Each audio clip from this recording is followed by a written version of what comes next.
তিলোত্তমাকে ধর্ষণ খুনের অভিযোগ জেরায় অস্বীকার সঞ্জয়। সূত্র মারফত এটা আমরা জানতে পারছি। সেমিনার রুমে সে ঢোকেইনি। সিবিআই জেরায় এমনটাই এই ধৃত মানে সঞ্জয় রায় দাবি করছে। সূত্র মারফত আমরা জানতে পারছি সেমিনার রুমে শুধু উকি মেরে দেখেছিলেন তিনি। দাবি করছেন তিনি সিবিআই জেরায় পদে পদে বিভ্রান্তিকর বয়ান দিচ্ছেন তিনি। UEM Jaipur is a perfect target for prospective students aspiring for good jobs, good education with future-ready skills. আমার সহকর্মী সিজার মন্ডল এই মুহূর্তে আমার সঙ্গে রয়েছেন সরাসরি। সিজার, এর আগে তার বেশ কিছু বিষয় সামনে আসে, তিনি বেশ কিছু জায়গায় স্বীকার করেন, এবার বিভ্রান্ত করছেন তিনি। হঠাৎ করে এইভাবে বিভ্রান্ত করার মনোভাব তার আসলো কেন, কি মনে হচ্ছে, আর কি জানা যাচ্ছে সূত্র মারফত? দেখো, সঞ্জয় রায়ের কেন পলিগ্রাফ টেস্ট করা হবে সেটাই আমাদের প্রথম প্রশ্ন ছিল, এবং সিবিআই সূত্র থেকে জানতে পারছি গত কয়েকদিনে সঞ্জয় রায় জেরায় বিভিন্ন সময়, যেগুলো পুরোটাই ভিডিওগ্রাফ করা হয়েছে, একাধিক বিভ্রান্তিকর তথ্য দিয়েছেন। কিরকম? প্রথম তাকে যখন জিজ্ঞাসা করা হয় তিনি ওই রাতে সেমিনার রুমে গিয়েছিলেন কেন, প্রথমে তিনি অস্বীকার করেন, পরে সিসিটিভি ফুটেজ দেখানো হলে তিনি স্বীকার করেন তিনি সেমিনার রুমে গিয়েছিলেন। তিনি দাবি করেন তিনি সেমিনার রুমের ভেতরে যাননি, জাস্ট বাইরে থেকে উকি মেরে দেখেছিলেন। আবার পরবর্তীতে পরের দফার জিজ্ঞাসাবাদে তাকে অন্য একটি প্রসঙ্গে তিনি আবার স্বীকার করেন যে সেমিনার রুমের ভেতরে তিনি নাকি কাউকে দেখতে পাননি। আর এখানেই বিভিন্ন যে বিভ্রান্তির যে জায়গা, অর্থাৎ সঞ্জয় রায় যে পুরো জিনিসটা গুলিয়ে দেওয়ার চেষ্টা করছেন, এবং তার যে কিভাবে তার যে ব্লুটুথ পাওয়া গেল সেমিনার রুমের ভেতরে, তার উত্তর তিনি দেননি। সর্বোপরি তার দেহে বাঁ পুরুর পেছন দিকে এবং বাঁ হাতে আঁচড়ের দাগ রয়েছে, সেই আঁচড়ের দাগ নিয়ে তিনি যেটা দাবি করেছেন সেটাও মিথ্যা প্রমাণিত হয়েছে। এবং সেই জায়গায় দাঁড়িয়ে সিবিআই আধিকারিকরা সব থেকে বেশি গুরুত্ব দিচ্ছেন ওই রাতে চেতলা থেকে তার সঙ্গী সিভিক ভলেন্টিয়ারকে সঙ্গে নিয়ে ওই রাতে হঠাৎ করে তার আরজিকর ফেরার কথা মনে হলো কেন, এটাই কিন্তু সব থেকে বড় প্রশ্ন। তাহলে তার কি তখনই কিছু পরিকল্পনা ছিল, বা আগে থেকে কিছু পরিকল্পনা ছিল? তিলোত্তমার গতিবিধির ওপর তিনি কি নজর রাখছিলেন, এবং সেই কারণেই তিনি ওই রাতে সেমিনার বা ওই আরজি করে ফিরেছিলেন? এখানে আরেকটু উল্লেখযোগ্য তথ্য, ওই রাতে সেমিনার রুম যে ফ্লোরে, সেই ফ্লোরে যাওয়ার আগে তার ওপরের ফ্লোরে অর্থাৎ 5 তলায় তাকে যেতে দেখা গিয়েছিল।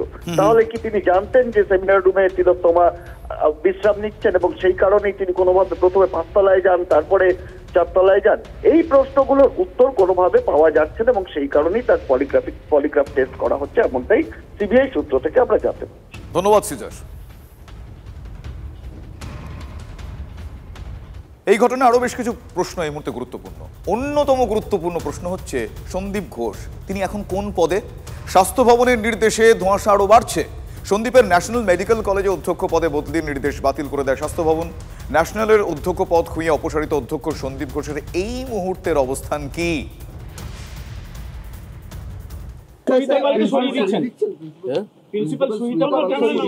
হ্যাঁ, ওনাকেও সরানো হচ্ছে। ওনার এমএসভিপি, এখানে নতুন এমএসভিপি আমরা দিচ্ছি, এখানে নতুন এইচওডি চেস্টও নতুন হবেন, ওনাকেও সরানো হচ্ছে। সন্দীপ ঘোষকে নিয়ে অভিযোগ ছিল, সিআই থেকে যে মিটিং হয়েছে নোটিফিকেশনটা ক্যান্সেল করবেন, নোটিফিকেশনটা ক্যান্সেল করবেন। কোনটা নোটিফিকেশন? ওই যে এনআর ন্যাশনালে পাঠিয়েছে, সেটা অলরেডি ক্যান্সেল হয়ে গেছে। স্বাস্থ্য ভবনের এক শীর্ষকর্তা জানিয়েছিলেন তাকে ওএসডি করা হবে। এরপর এ নিয়ে প্রবল বিতর্ক তৈরি হয়। গতকাল স্বাস্থ্য সচিব নারায়ণ স্বরূপ নিগম জানিয়েছেন সন্দীপ ঘোষের ওএসডি সংক্রান্ত কোনো বিজ্ঞপ্তি জারি হয়নি। তাহলে সন্দীপ ঘোষ এখন কোন পদে? As per the order of Honorable High Court, Calcutta, Dr. Sandeep Ghosh is already on extraordinary leave. His order for National Medical College has also been cancelled. Let me clarify emphatically that there is no such order that he has been posted as OSD at Swasthya Bhavan. স্বাস্থ্য সচিব জানিয়েছেন হাইকোর্টের নির্দেশে extra ordinary leave ইওএল এ আছেন সন্দীপ। কোনো পদে না থেকে এই ইওএল পাওয়া সম্ভব? প্রশ্ন তুলছেন প্রাক্তন স্বাস্থ্য শিক্ষা অধিকর্তারা। কুকুরের ডায়ালিসিস কাণ্ডে নিজের বদলির উদাহরণ টেনে বিস্ফোরক প্রাক্তন স্বাস্থ্য শিক্ষা অধিকর্তা। কি বলছেন তিনি, শোনাবো আপনাদের। গভর্নমেন্টকে যদি কোর্ট বলে থাকে যে ওনাকে লিভে পাঠান, গভর্নমেন্টের হাতে অনেক অপশান থাকে। আমার ক্ষেত্রেই তো কম্পালসারি ওয়েটিংয়ে গভর্নমেন্ট পাঠিয়ে দিয়েছিল একটা বিশেষ ঘটনায়, সেই অনেক বছর আগে একটা কুকুরের ডায়ালিসিস কেসে।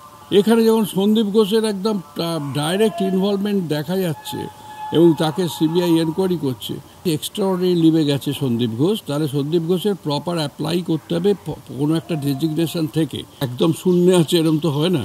কি পোস্টে থেকে সে এক্সট্রাঅর্ডিনারি লিভে অ্যাপ্লাই করলো, এবং গ্রান্ট করতে গেলে গভর্নমেন্টের কোনো স্পেশাল সিচুয়েশনে গভর্নমেন্ট গ্রান্ট করতে পারে, কিন্তু সেই সিচুয়েশনটা কি, on what ground he has been granted extraordinary leave, সেটা আমাদের কোনো জায়গায় আমরা দেখিনি বা জানি না। এটা তো প্রমাণ হচ্ছে, জনগণ দেখছে, সবাই দেখছে যে তাকে বিশেষভাবে খাতির করা হচ্ছে এখনো এই সিচুয়েশনেও।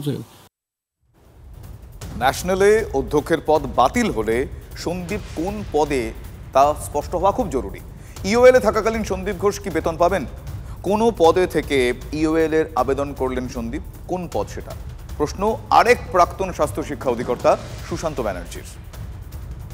এক্সট্রাঅর্ডিনারি লিভ কিন্তু এরকমভাবে অ্যাডভান্স স্যাংশন কিন্তু আমি কখনো দেখিনি, এটা নর্মালি হওয়ার কথা নয়। পার্মানেন্ট সার্ভিসে থাকার পর 5 বছর পর্যন্ত তারা অ্যালাউড থাকে। তো এই ক্ষেত্রে প্রথম কথা, কেন প্রয়োজন পড়লো এক্সট্রাঅর্ডিনারি লিভে? গভর্নমেন্ট যা খুশি করতে পারে সেটা অন্য কথা, কিন্তু এটা হয় না। এক্সট্রাঅর্ডিনারি লিভ উইদাউট পে শব্দটা অবশ্যই ব্যবহার করতে হবে, কারণ এক্সট্রাঅর্ডিনারি লিভ উইথ পে হওয়ার কোনো প্রভিশন নেই। পরিষ্কার ঝুলে আছেন, তার যদি কোথাও কোনো পোস্টিং না থাকে তার মানে তিনি ঝুলে আছেন।